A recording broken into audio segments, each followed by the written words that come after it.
जी। Then हम लोग इसके सॉल्यूशन के ऊपर आते हैं, जो कि हमें बताते हैं इस सॉल्यूशन के अंदर मैंने आपको बता दिया था कि यही वैल्यू हमारे पे इक्वेशन है 1500 माइनस 200 पे मैंने आपको साइड पे सोल्व करके दिखा दिया कि जहाँ पे हमने 5 था वहाँ पे हमने प्राइस जो थी वो इक्वल टू 4.50 को लेनी है, और वहाँ पे जब हम हमको सोल्व आउट करेंगे तो हमारे पास 600 आ जाएगा। देन आप लोग क्या करेंगे, इसकी वैल्यू को रिप्लेस कर देंगे, क्यू को इक्वल टू 6 ये लिखेंगे, और हमारे पास जो पी की प्राइस है वो फाइंड आउट कर लेंगे। नेक्स्ट पेज पे हम आते हैं। ये हमारे पास सब कहते हैं, यहाँ पे आपको पता है नेक्स्ट पे आपने सी पार्ट के ये यहाँ पे हमने क्या किया था, क्यू की वैल्यू को हमने कहा था कि अगर ज़ीरो एज्यूम कर देते हैं तो क्या आएगा।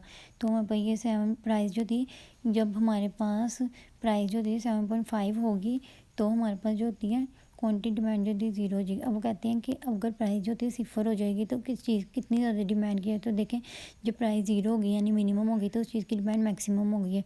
नेक्स्ट आप लोगों को बताया गया ई के अंदर point price elasticity demand at price of $5, वो कैलकुलेट किया आपने, ये दी है। अब ये जो आपके पास एप्सिलॉन पी और ये जो आपके पास del q ratio del p multiply by p और क्यू ये आपके पास दिया गया, ये फॉर्मूला है पॉइंट प्राइस इलास्टिसिटी डिमांड का।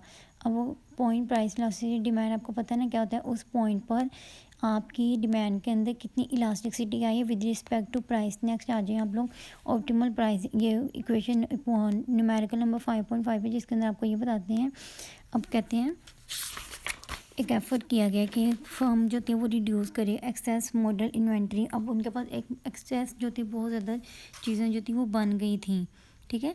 तो उन्होंने क्या करना था, अपने स्टॉक को फिनिश करने के लिए ब्रांड ने यानी प्रोडक्ट ने क्या किया, अपने प्रोडक्ट पे 1% डिस्काउंट दे दिया। अब वो देख रहे थे कि ऐसा करने से क्या होता है, कस्टमर रिस्पॉन्स बहुत ज़्यादा बेहतर हो गया और इनके मौजूदा सेल के अंदर पिछले साल यानी पिछले मंथ के रेवेन्यू के अंदर 50% ज़्यादा इंक्रीज है। अब सबसे पहले एक के अंदर तो हमने फाइंड करना है पॉइंट प्राइस इलास्टिसिटी कितनी है, और दूसरा हमने देखना है कि प्रॉफिट मैक्सिमाइजिंग प्राइस कितनी है। प्रॉफिट मैक्सिमाइजिंग प्राइस कौन सी होती है, वो कौन सी प्राइस होगी जिस पे वो फॉर्म सेट करेगी जिस पे उनका रेवेन्यू है वो मैक्सिमम हो जाएगा।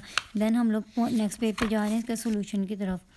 तो आपको ये बताया गया है, ये देखें epsilon P is equal to percentage change in quantity with percent change in price. तो आप लोगों ने ये देखें, ये मैंने आपको लोगों को लिख के भी यहाँ पे दिखा दिया गया कि नेगेटिव साइन आपको ये इंडिकेट कर रहा है कि हम डिस्काउंट दे रहे हैं गुड पे।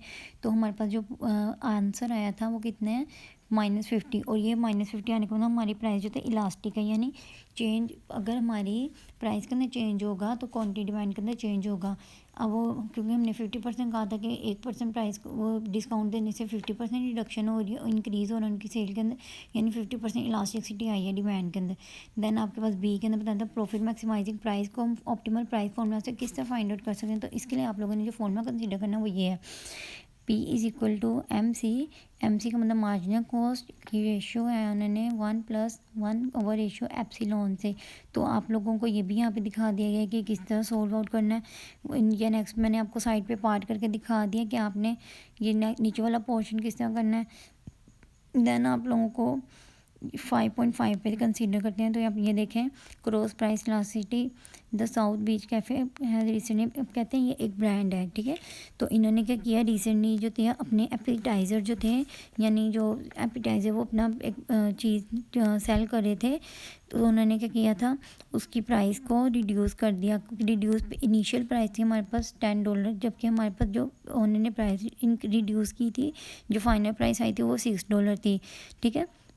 देन आपको बताते हैं कि और उन्होंने क्या किया था, तो कस्टमर्स ने कि ऐसा करने से कस्टमर्स ने जो थे उनके सेल के अंदर बहुत ज़्यादा इंक्रीज़ किया था। जहाँ पे उनको 60 ऑर्डर मिलते थे और वो इंक्रीज़ होकर 180 ऑर्डर तक चले गए। अब वो कहते थे सही इसी स्ट्रेटजी को फॉलो करते हुए उन्होंने क्या किया था, ऐसा किया कि उन्होंने कहा कि हम लोग बेवरेजेस जो सेल करते हैं उसकी क्वान्टिटी डिमांड के अंदर प्राइस को अंदर भी रिड्यूस करते हैं। तो ऐसा करने से उसकी प्राइस को रिड्यूस करने से उनकी जो सेल थी वो 30 से इंक्रीज़ होकर 150 हो गई। अब वो कहते हैं आर्क प्राइस इलास्टिसिटी और डिमांड क्या होगी एपिटाइज़र के। दूसरा उन्होंने कैलकुलेट करना है आर्क प्राइस और cross price elasticity demand between beverage and cell.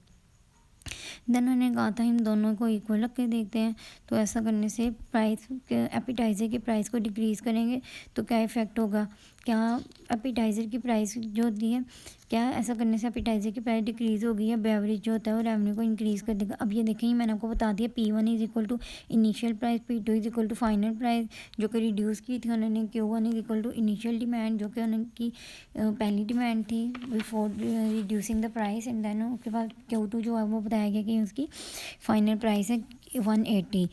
तो आप लोगों ने इस फॉर्मूला के अंदर पुट कर देना है जो हमारे पास EP का दिया गया है।